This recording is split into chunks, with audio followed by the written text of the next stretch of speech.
I can see Santa Cruz. Me too. And we are on our way back to Tenerife to do some boat maintenance. Yeah, to change our energy system, to do some maintenance jobs. And yeah, we will take you along what we will do and about the updates of the boat. And yeah, we're looking forward to this week, definitely. Yes, it will be physical. Here comes Hi! Woohoo! The adventurers coming back from La Gomera. Woohoo!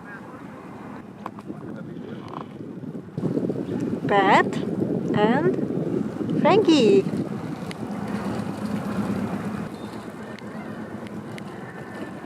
Hi from Hi. We are Pat And Frankie, a couple who ditched the 9 to 5, sold everything and set sail with zero experience. Our mission? Explore the world, discover our ideal home port and establish our lifestyle brand Hi. Ready for the adventure? Jump aboard and be part of our journey. Good morning and welcome back to Santa Cruz. Good morning and welcome back to Frankie's Beauty Palace. What are you doing? I'm taking this piece of aloe vera and rubbing it in my face. This is so satisfying. So for the next 3 weeks or almost 3 weeks we have planned a lot of things and it's mainly on the boat. Yeah. So first we start with some maintenance because there's always something to do. And then we got our stuff for the Ark and we have to prepare something. So we already started to prepare some things. That's what we want to show you. And we are starting with our energy project. So we are changing our energy system completely, which is a big one. And hopefully we will finish it. And hopefully we will finish it in time because we have some stuff planned afterwards. And in between we will take a break and fly home to see family for the first time that we are living on our boat. So that is exciting. Yeah, it's exciting to leave Hi alone. Yeah. So there's a lot going on. So come on. So for the maintenance we have a list. I always have a list, mostly. And in the list we write down what we have to do and what is nice to do. And for example, this time we do our winches because it's time for that. Yay!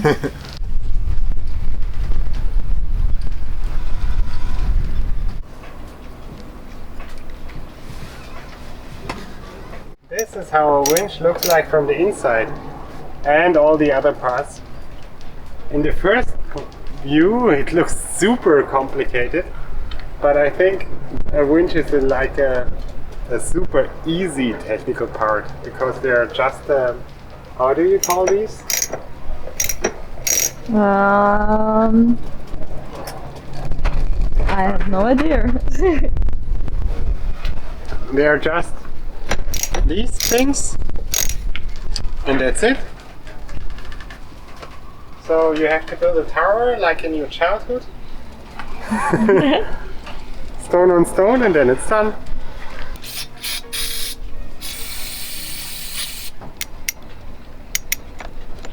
And when we use the winches, we also have these winch handles.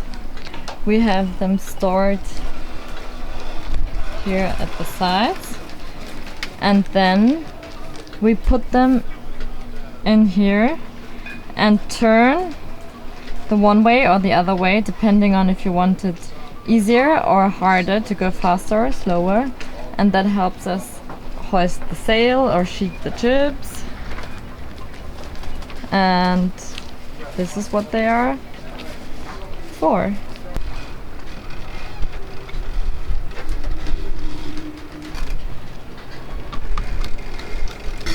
And the first one is done. It was not so bad. They look really good. Maybe because we clean them for so often. Ahaha. But now it's good, but I'm happy that we did the first one. And now the second one, and maybe the third, and maybe the fourth. And the two electrical ones are serviced not so long ago, so we will see. But can you hear the nice sound? Oh, it does sound different. Oh, nice. I cleaned everything, I put new oil and new grease on it. I checked everything and it seems to be fine. Well done, babe. And we try to do it half a year. I think that's a good, how do you say, period to do it each 6 months. So yeah, that's what we try to do. What are you doing there? Cleaning a bit. And it's always good to prepare everything well, otherwise be angry when something is dirty or stuff like that, or something is missing. But it takes time to prepare everything, but it's definitely worth to do. How long did this one take you? So I'm not sure, but I would say between half an hour and an hour. This is the freshly serviced winch. Oh, look how easy it's going. the sound. Can I do it? Yes, I want you to can. feel it. Oh, wow. I mean, there's no load on it now, but it's operating smoothly. After cleaning the boat, putting some grease on the windows, on the hatches and everywhere, checking everything, it was time to do the winches. And now I've done 2 winches, so the boat maintenance is going on. The next job is the kitchen fighter. What is happening now? Yeah, we have to change, hopefully adjust the boiler anode, which is this one, but maybe the whole, I don't know how to say it in English, like the heating part of the boiler. So we will see. So, this is the first time. I'm really excited how this piece, the anode, this one, looks like, because it's made to be eaten up, Yeah, if you can say so. like completely down.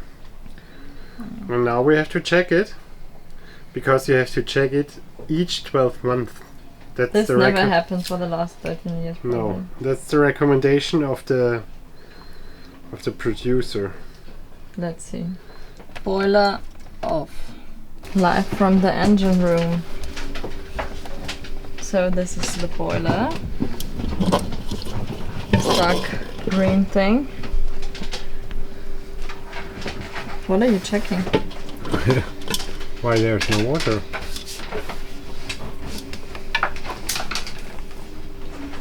What's happened? Nothing. I thought there's water coming, but there is no water coming.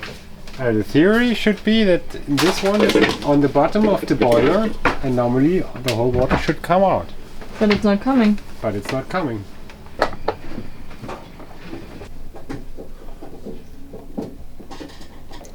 Okay, now the action starts.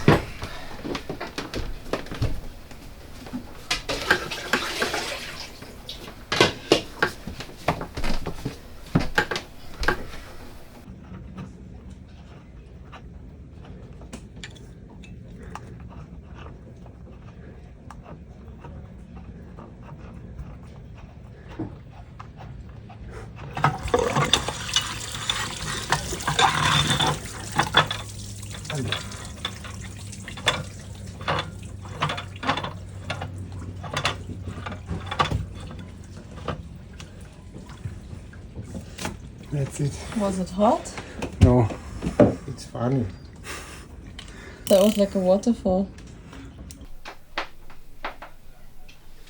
So, we oftentimes get asked why did we decide to participate in the ARC. So the ARC is, for those of you who don't know, it is a rally. They call it rally, but it's not so much about who comes first, who does what place, but time is taken. It's more for fun. So I think, I don't know how many boats, 200 boats? Around 200 boats leave from one place at the same time on an exact date to cross together, and it is an organization. It's, what is it called? So ARC stands for Atlantic Rally for Cruisers. Nice. Yeah, it is an organization that does a program that sorts out a lot of stuff for you. For example, the marinas, the safety checks, and all sorts of things. And they do a lot of different cruises. So there's an ARC Europe, an ARC Portugal, I think, the Atlantic ARC, and the Around the World ARC. So you can basically go around the world with the ARC together with a group of boats. And a fun fact, the previous owner of our boat, Mats and Sophia, he is now working as a advisor for the ARC besides his real work back at home in Sweden. So we will see him this year in Gran Canaria, and maybe, hopefully, he will check our boat and his old boat. And I think there are a few reasons we chose to already sign up, and we are really excited that we are part of it. And they are, on the one side, it is of course a safety measure, so being with a few hundred boats together and all the preparations before, the safety checks, and even just getting a handbook with checklists, which are like 300 pages long, is already a safety measure. And because we are still new to some things, we thought it is a good idea to have a little guidance. And I think the other big part is also that we will meet a lot of people through the ARC, and I would say we are really open to that. I think it is a personality thing. If you feel like being around with other people, with other cruisers, meeting other people, or if you prefer to do it just on your own terms.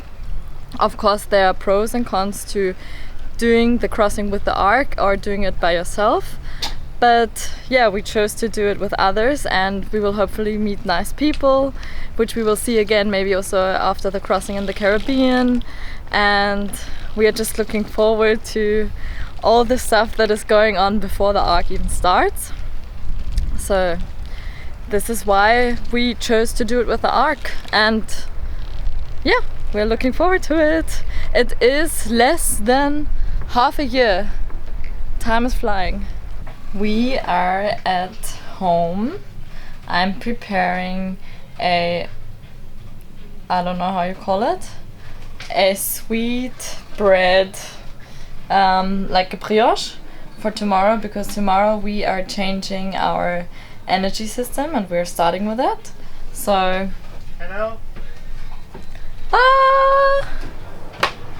Is it working? It's working, but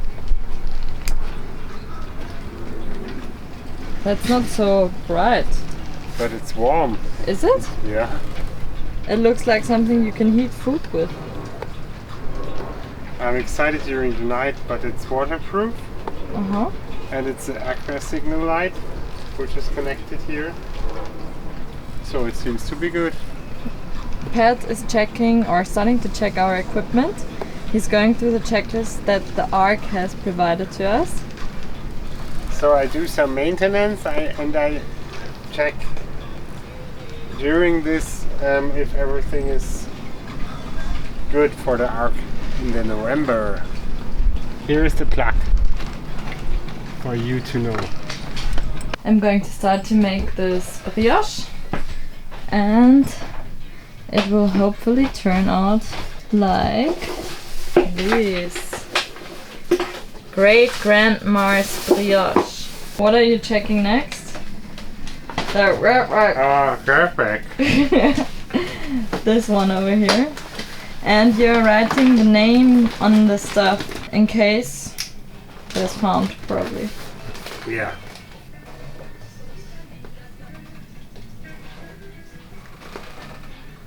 What's next on your list, Dave? I have to check. Does it give you a list with all the things you have to write our name on? No. But this one I read before and now I had a pencil in my hand. And we keep it in our navigation seat.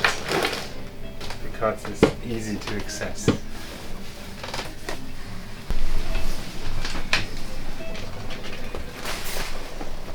Where shall I write it? I think to the name. Inside? Yeah. Okay. Oh yeah, Java. I'll write it under here. Like this. Yeah. Do you think when we have crew for the arc, they also have to write sailing yard high? Yeah, but then maybe with a sticker. Okay, Done? done. Way.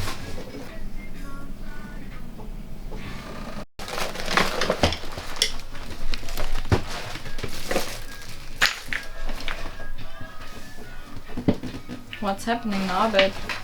I have to check the emergency plugs for the seacocks.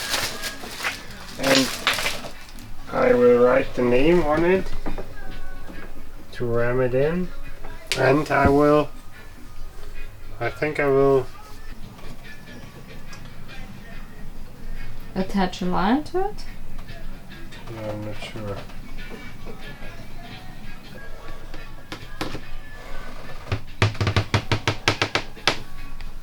Okay, we made it with the plugs.